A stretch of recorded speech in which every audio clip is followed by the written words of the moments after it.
From each happily ever after, every wish upon a star. Let's break down the movies that shaped who we are. From memory lane to now and everything in between. The most famous of films to the ones we've never seen. Decade by decade, all the times we laughed and cried. And with a little pixie dust, they will all take flight. Reliving the feelings, and we're trying our very best. And if they mean the same to you, please be our guest. So hop aboard, we would love to have you as we hang with a certain mouth, the whole gang too. If you love nostalgia stuff, we hope this does the trick. Thanks for joining us as we deep dive the magic. Hi, and welcome back to the Deep Diving the Magic podcast. I'm KJ. And I'm Jeffrey. And today we are back again with another stop on our watch along journey. We are up to the 24th Disney feature-length film. A film from August 16th, 1954. Another installment of the True Life Adventure series. And that is a film that is called The Vanishing Prairie. The name kind of gives it away, a little bit of what it is. But again, it is a live action depiction of, one of the True Life Adventure series. So, before we dive into it, why don't we go ahead with the synopsis and everything? It is a story of the American prairie as it was when the vast herds of bison and elk grazed there. I mean, that's a good beginning, I guess, for the whole thing. Yep. So it does start off kind of like a lot of the True Life Adventure films do, and that's with the painting of a picture. This time it is the painting of a map of the North America, which is where the adventure takes place. Would you like to kick us off with some notes you got going on? Yeah, so like you said, it opens up with a paintbrush scene painting North America, and then it kind of goes into the different landmarks that make up the prairie. Okay.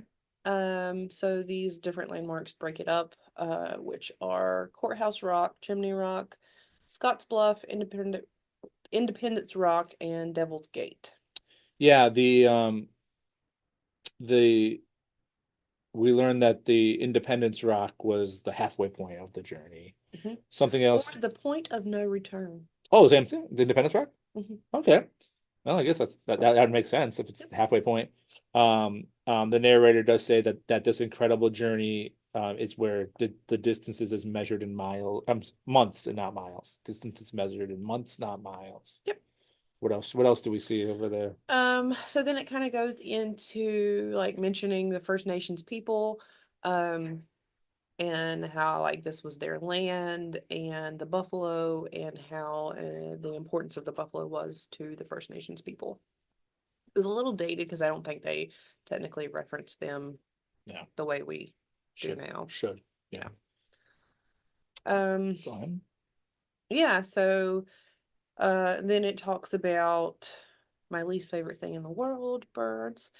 Yeah,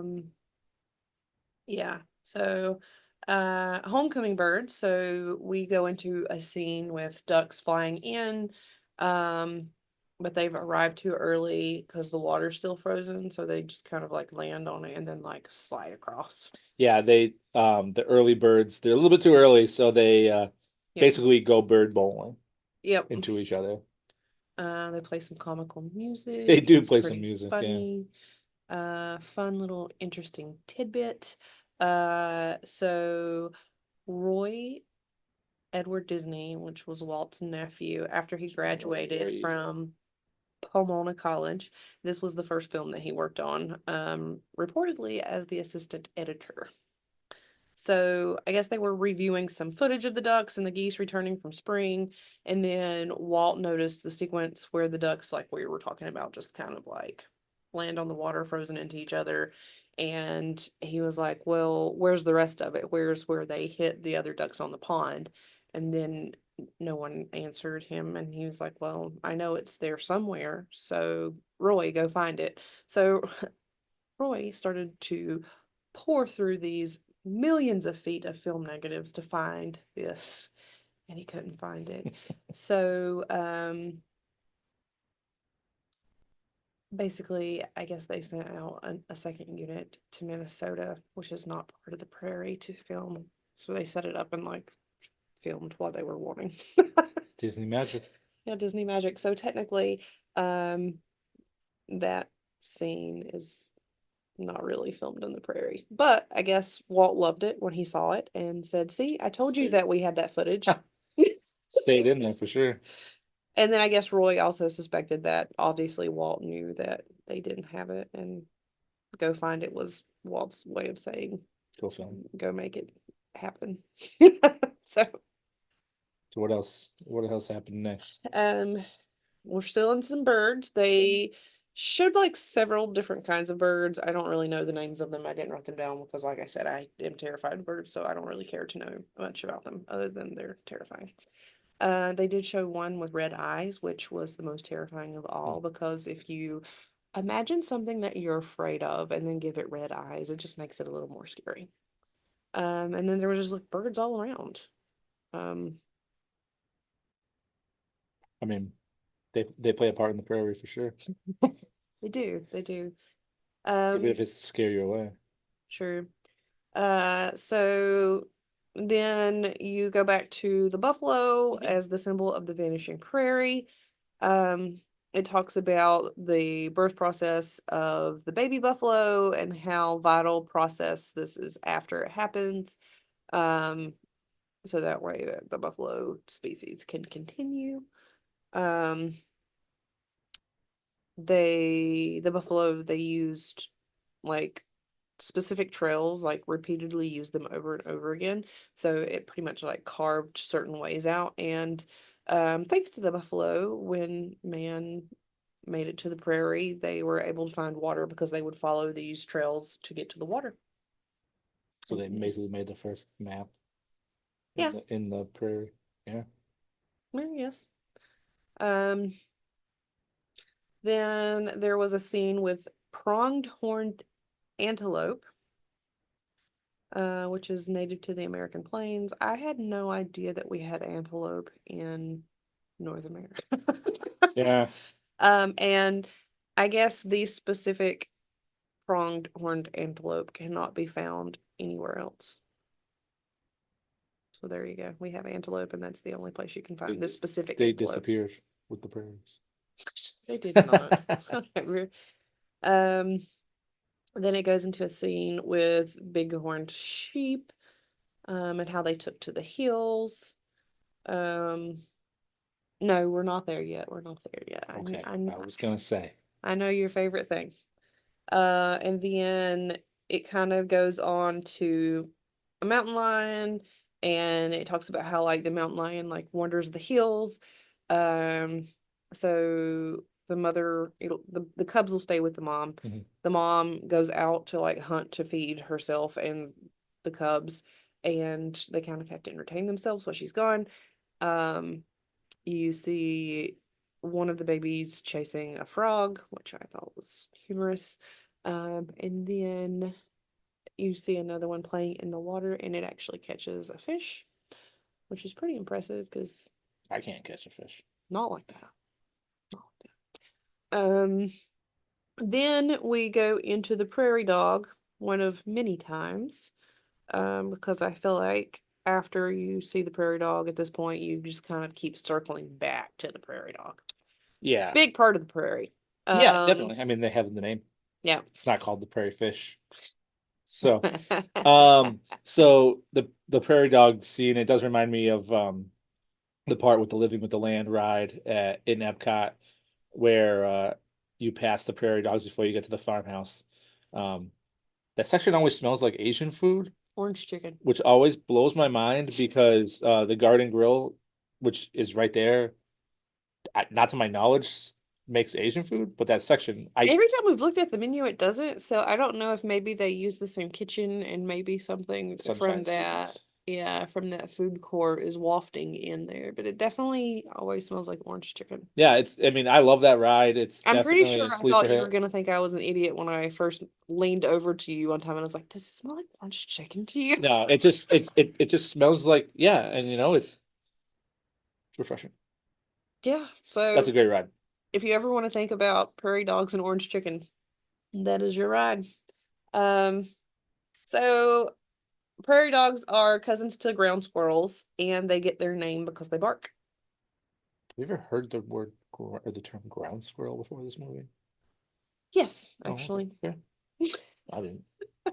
Well, one of us actually watches nature documentaries, so catch up, buddy. I guess so. Then Do it for the ground squirrel. then it goes into a scene with burrowing owls. And if I'm not mistaken, I believe they will try to take over like abandoned prairie dog dens because they burrow. Yeah, so Don't quote me on that, but I think it's because they're the best. Okay. burrowing owls. They're pretty cool. Disney They're owls are cool. my favorite. You've heard me say it a few times, and you're gonna hear me say it a lot more times on our journey that Disney owls are the best. But speaking of these prairie dog dens, it was a really like I don't know how they filmed it. I don't know because Like I think they you like asked me follow that. them through. It's Yeah. 1954, and they're like following these animals through like their dens all the way down. Like either it was synthetic or it was. Yeah, so you had asked me that when we were watching it, and I was trying to think of it while we were watching it. Yeah. And I don't know, because it was almost like an ant farm. Yeah. Like in Like the way you would Fantastic be Mr. Fox. yeah, like an It's ant farm, animated, because obviously. you could see like the dirt around where the whole it looked like an ant farm, but like huge, obviously, for prairie dogs to fit in. That's pretty impressive, I guess, because I don't know how they would have done that either, but Yeah. that was cool. Then after the burrowing owls, we talk about pocket gophers, which are smaller. Um, they were pretty cute. And then it goes into ferrets and badgers and kind of like what they do in the prairie. And then like the things they hunt. And guess what? One of the things they hunt is, guess what? If you said prairie dogs, you win. So yeah, it goes into the shots of like you see the gophers, or not the gophers, the badgers and the ferrets trying to get into the dens, like from the ant farm view, and the prairie dogs. And the prairie dogs always have like an entrance, but they always have like emergency exits also for their dens. So that's kind of cool. And they kind of like give predators the runaround, so it's kind of hard for them to actually get caught. And they have like an alert system, so like if one prairie dog sees something, it like does like a specific bark or whatever, and then the other ones know what to do and then they hide. So it's very hard to sneak up on a prairie dog because they like have a very intricate system of how they do things. Then I'm pretty sure a rattlesnake actually was trying to go into the prairie dog den, and I think that might have ran off the ferret and the badger. I mean, I'm not messing Because with I a guess not rattlesnake. many things will mess with a rattlesnake. Me included. However, then you get to another prairie animal, which was the coyote, and the coyote kind of like hunts on its own, obviously. And it was also trying to find some prairie dogs, but couldn't get to the prairie dogs. But it did run into the rattlesnake, and I guess from what I learned watching this, coyotes are not afraid of rattlesnakes. So I have a perfect They are segue. not big fans of them at all. I guess they Uh, don't want them to bully anybody else. so a perfect segue after seeing the coyotes attack the rattlesnakes. Mm-hmm. Who do you think would win?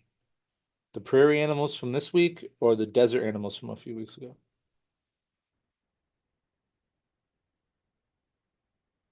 If you take, or how are we talking about this? Like I mean, I'm not messing with any like of a them. full-on battle? I mean, we're gonna talk about battles in a second, but yeah, continue. Like, can you pick one animal, or does it have to be like as a whole? As a whole. As a My whole, army versus your army. okay. So as a whole, I would say the desert army versus the prairie army. But if you That's had to, because one disappeared, right? yes, and but if you had to specifically pick one, My money would be on the coyote. I mean, yeah, but yeah, I always had The a desert. scavenger. I always had a It desert too. stands up to the rattlesnake. It doesn't take mess, and it killed the rattlesnake, so it was kind of cool. Yeah, I just wrote. I don't know. I wouldn't mess with any of them. I can't remember if it ate it or not, but it did kill it. I just thought it was impressive how like it would know to do that, but I don't know. It specifically knew how to attack it and not get bit. So I mean, it didn't have to worry about venom. But yeah. Then it circles back to another bird. So then you see a scene with the falcon. The falcon was trying to get some prairie dogs, and the prairie dogs alert each other. So then smart prairie dogs go down into their den. Obviously, the falcon went a little bit hungry in this scene. Then it was talking about like the structure of the prairie dog den, and so they kind of make these mounds like at the entrance, and it's pretty much like a protective dam that goes around their den, so that way when we get to the flood season, water doesn't go in their den. However, Spoiler alert. buffalo actually are a nuisance to prairie dogs because they like to roll over and flatten these things. And so you see like this whole scene of like all these huge buffalo like just rolling around in the dirt, and they're just flattening out these dams that are around the entrance to the prairie. So the prairie dog dens. And do you think that the prairie dogs like see the buffalo coming and they're like, God, not this guy. no, they're probably like, damn. maybe. There goes the dam. Yeah. Damn. All right, so what's next? Yeah, so obviously that dam serves a purpose, and it's supposed to help keep flooding from happening inside the den. Because if not, they have to like go to fire entire ground. So then you get summer storms. And in the prairie, it's kind of like a grassland area. So you get thunderstorms, lightning, and then lightning sometimes causes fire. Yeah, so it's definitely a very intense Disney storm. Yeah. It does scare the mighty buffalo, and it causes a fire. And flooding, and lots then of it flooding causes because a it flood. rains. And guess who has to find higher ground because some buffalo rolled over their protective dam? Poor prairie dogs. I mean, they are the name of the films. They're not the name of Well, you know what I mean. Anyway, so then it kind of like goes on to like finally other animals and leaves the prairie dogs alone. But life lesson is it's hard to be a prairie dog, but if you stick together like the prairie dog, you can make it through life together. So speaking of sticking together, speaking of sticking together, so there's this flood, Yeah. right? But in the flood, the whole prairie is in disarray because it's a flood. Yeah. But multiple species all come together and they all are sharing the same piece of wood while it's floating down the flood. Yeah. Which means that the prairie animals are smarter and more kind than Rose from the Titanic because they were okay with sharing this piece of wood where Rose was not okay with it. But that's not Disney, so we'll touch on that at a later date. But okay. All right, and then after the flood scene, we get to a different scene. So we kind of go up into like the mountainous area of the prairie. And this is Jeffrey's favorite part of the entire thing. Let me He let actually me take it from stopped here. me and said, "What is that?" Let me take it from here. All right. Have a sip of your drink over here. Let me take it from here. So they show this beautiful peak, this beautiful mountain peak here. And all of a sudden you hear this ridiculous noise that sounds like a hunter. It sounds like someone shooting a gun. And then they're like, "Oh, we're gonna zoom in on this 1954 camera." You hear the sound go off like 4 or 5 times before you see what it is. It's just bang, bang, bang. Jeffrey is completely perplexed while we're watching this, and he's like, "What is that?" So then it cuts to these rams that are just bashing their heads into each other for fun. They're okay, They're maybe not doing it for fun. okay, It's mating season. okay, so they're bashing Somebody their has to be alpha. they're alpha something, alpha themselves off the cliff by banging their heads into each other. They are just getting their aggression out by trying to impress. Okay, I want you to go to the bar and try to impress someone to be a potential mate and be like, I'm gonna throw my head into this other person's head for fun.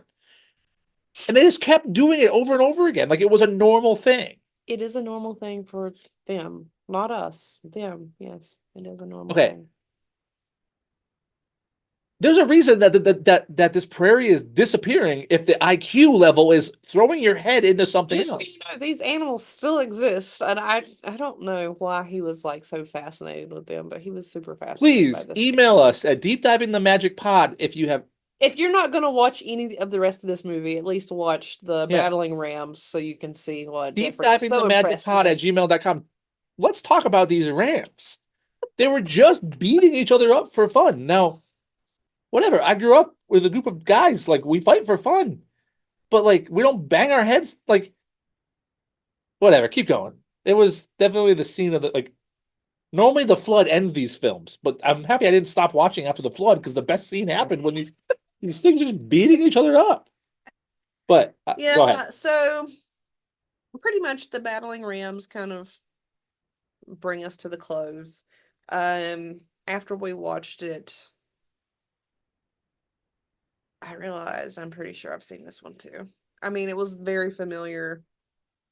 Did you realize that you're lucky you're not a ram that had to like bang heads for fun? No, I was not that impressed. I've seen it before, so I mean, it obviously didn't impress me. Sorry. Well, I guess hey, I don't I got it. I don't know At where I least watched you it can at. say the film went out with a bang. The film went out with a bang. There you go. So, what were your thoughts and ratings on everything? So my thoughts were I don't care to watch it again. I've obviously watched it at least twice in my life now. There was parts of it I didn't remember. Sorry if you were a teacher that had me watch this and I don't remember all of it, but She's too busy banging her heads into her friends' heads to try to impress a mate. So that's how you won me over. oh yeah. Go ahead. So Anyway. what was the IMDb rating? So IMDb rated this at a 7.2 out of 10. It's wild. I rated it a 5 out of 10. Does this make it the lowest one? What? Your For rating? me? No, because I think I had rated some others at 5, but I don't remember what they were. Victory through air power? Maybe. I think there was like one or two other ones I had rated as a 5. I mean, it wasn't terrible. No. It's a little dated, but obviously it has its points. Yeah, I mean, we'll definitely have some more of these I mean, the true life Rams adventures coming up. really impressed Jeffrey, so Yeah. Okay, so there's a segue.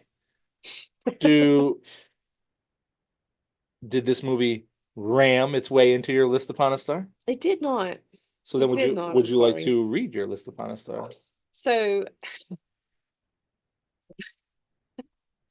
well, Faye is so excited about this. Sorry. Just banging her head for fun. She's not banging her head for fun. All right, so my list upon a star is Dumbo, The Three Caballeros, Peter Pan, Alice in Wonderland, Fantasia, Saludos Amigos, The Adventures of Ichabod and Mr. Toad, Bambi, Snow White and the Seven Dwarfs, and Cinderella, who gets everything. She also gets her way to still be on your list. So, Well, I mean, she hasn't had anything very impressive compete with her. so speaking of impressive, my list upon a star Okay. is still the same at Peter Pan's, Alice in Wonderland, Pinocchio, The Adventures of Ichabod and Mr. Toad, Snow White and the Seven Dwarfs, The Three Caballeros, Cinderella, Dumbo, Bambi, and Fun and Fancy Free. Yep. I can't get over these Rams. And like they shot it perfectly. Like it was just, but whatever. I hope that those Rams that beat themselves up like that got their mate. But either way, thanks for watching. Thanks for coming on this journey with us. Again, we would love to hear from you. Rams or not Rams, we'd love to hear from you. Deep dive in the magic pod at gmail.com. We have the Instagram. Thank you for following us over there. We're on Spotify. We're on YouTube. We have a presence on TikTok. But again, we would love to hear from you. Anything you would like to add before I talk about what we're watching next week? No, I think we've pretty much covered it. So, next episode, we are going to the 25th film. We made it all the way to number 25. We are halfway to 50. Those Rams aren't going to make it till 50 if they keep banging their heads into each other. But so we are making it all the way to the 25th of our watch, and it's from December of the same year, and that is a film that I can't wait to talk about, and that is 20,000 Leagues Under the Sea. So we can't wait to see you then. Tell your friends, and would you like to take us out? Thanks for deep diving the magic. Thank you. Bye. Bye.